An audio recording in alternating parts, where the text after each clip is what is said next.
رکھیں۔ میری بات پر سر ہلاتے ہوئے وہ پھل کی پلیٹ اٹھائے سائرہ کے کمرے کی طرف چلے گئے اور میں مسکرا دی۔ شام تک وہ سائرہ کے ساتھ اس کمرے میں ہی تھے، یہاں تک کہ میں نے کھانا بھی پکا دیا اور صفائی بھی کر دی۔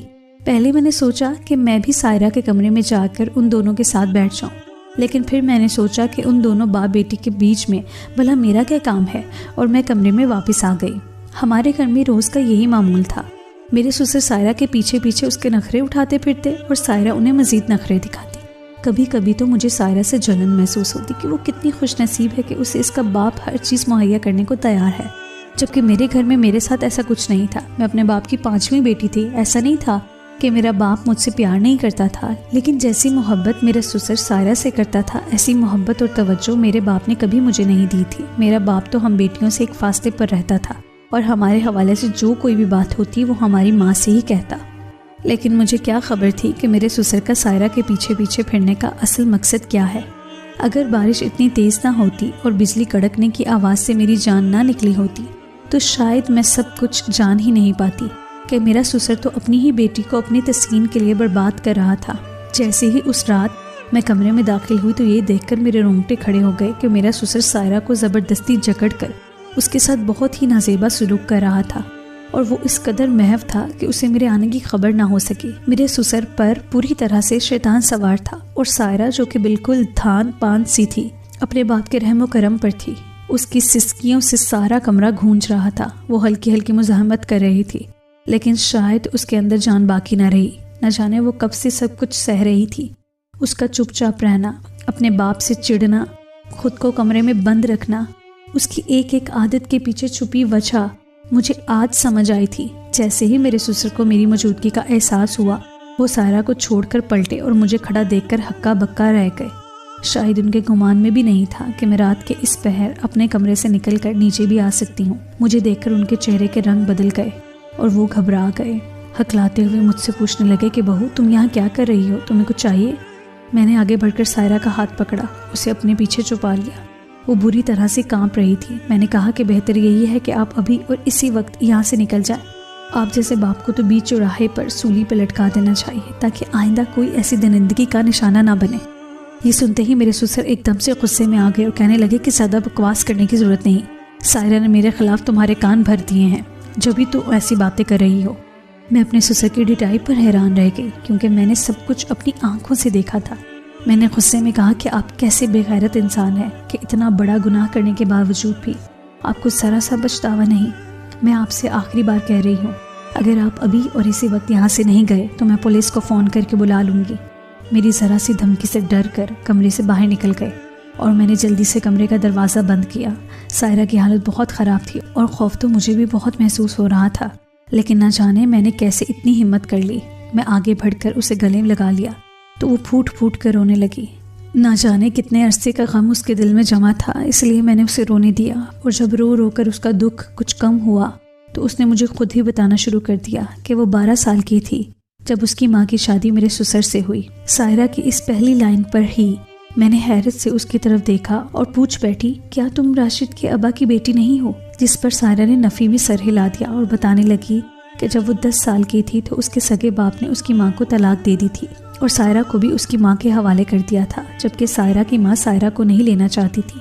سائرہ نے بتایا کہ اس کی ماں کا یہ ماننا تھا کہ سائرہ کی موجودگی میں وہ دوسری شادی نہیں کر سکتی اور اسے سائرہ کے خاطر ساری زندگی اپنے جذبات کو مارنا ہوگا۔ لیکن پھر اچانک ہی سائرہ کی ماں نے راشد کے ابا سے شادی کر لی۔ راشد کے ابا سائرہ کی ماں کے ساتھ ساتھ سائرہ کا بھی بہت خیال رکھتے تھے۔ سائرہ کی ماں بہت خوش تھی کہ اسے اتنا اچھا شوہر مل گیا ہے جو اس کی بیٹی کو بھی پوچھ رہا ہے، لیکن وہ نہیں جانتی تھی کہ راشد کے ابا کی نیت میں کھوٹ ہے۔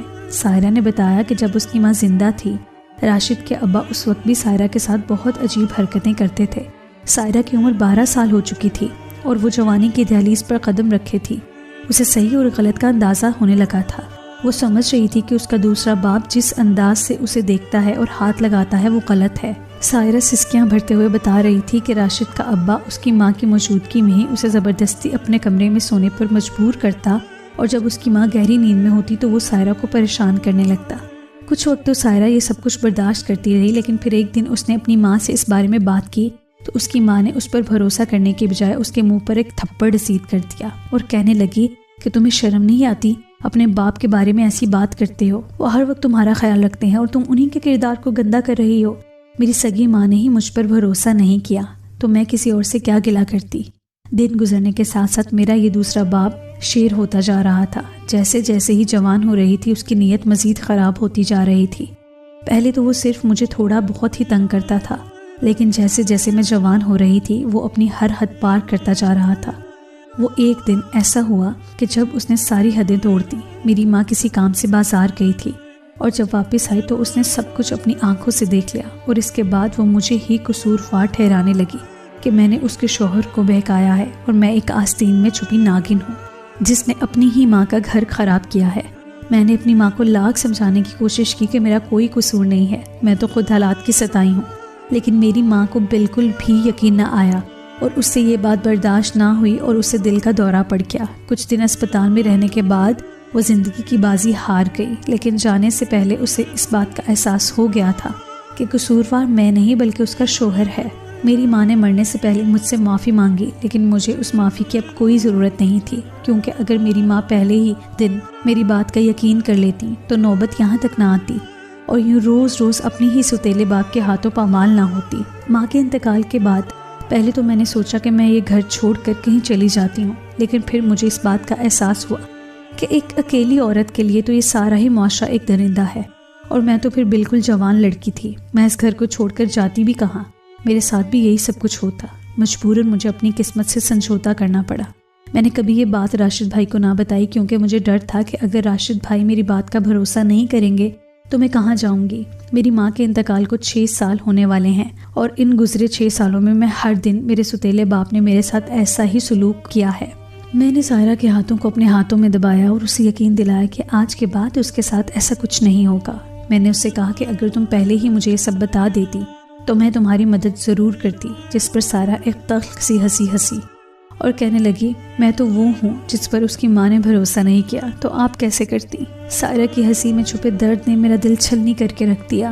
بارش ابھی تک تھمنے کا نام نہیں لے رہی تھی، لیکن فجر کی اذانوں کے ساتھ ساتھ بارش کا زور ٹوٹنے لگا۔ میں نے باقی کی رات سائرہ کے ساتھ اس کے کمرے میں ہی بند ہو کر گزاری۔ فجر کے بعد جیسے ہی راشد گھر آئے تو میں نے ہمت کر کے ان کے سامنے سارا سچ بیان کر دیا۔ ان کے لیے اس بات کو قبول کرنا کوئی بہت مشکل ضرور تھا، لیکن ناممکن نہیں تھا۔ وہ بھی سائرہ کے بدلے ہوئے رویے کو بہت زیادہ محسوس کرتے تھے، لیکن انہیں اس بات کا بالکل بھی اندازہ نہیں تھا کہ اس کے پیچھے ان کے والد کا ناروا سلوک ہے۔ راشد غصے میں اپنے باپ کے کمرے میں گئے۔ وہ بستر پر لیٹے تھے۔ راشد نے انہیں آواز دی، لیکن ان کے جسم میں کوئی حرکت نہ تھی۔ راشد نے آگے بڑھ کر انہیں ہلایا تو ان کی گردن ایک طرف ڈھلک گئی۔ راشد نے فوراً ہی ڈاکٹر کو بلایا تو پتہ چلا کہ راشد کے والد کا انتقال ہو گیا ہے۔ راشد کے والد جان گئے تھے کہ اب ان کا سچ اب راشد کے سامنے آنے والا ہے، اور شاید اسی لیے وہ اس بات کو برداشت نہ کر سکے۔ ان کا بیٹا ان کی حقیقت جان جائے گا، اور اسی لیے دل کا دورہ پڑتے ہی وہ موقع پر دم توڑ گئے۔ ان کی موت نے سائرہ کو ہر دن مرنے سے تو بچا لیا تھا۔ طلاق 2 میاں بیوی کے درمیان ہوتی ہے، لیکن ان کے بچے ساری زندگی کے لیے برباد ہو کر رہ جاتے ہیں۔ ہمارے معاشرے میں نہ جانے کتنی بچیاں سائرہ جیسی ہیں جو اپنے ستیلے باپ کے ظلم و ستم کا شکار ہیں۔ میاں بیوی کو ایک دوسرے کو چھوڑ دینے سے پہلے اپنے معصوم بچوں پر ضرور نظر ڈالنی چاہیے، تاکہ کوئی بچی کسی دوسرے کے ہاتھ کھلونا نہ بن سکے، اور اگر کوئی اپنے ارد گرد کسی شخص کا غیر معمولی رویہ دیکھے تو اسے نظر انداز ہرگز نہ کرے، بلکہ اس کا مسئلہ جاننے کی کوشش کریں۔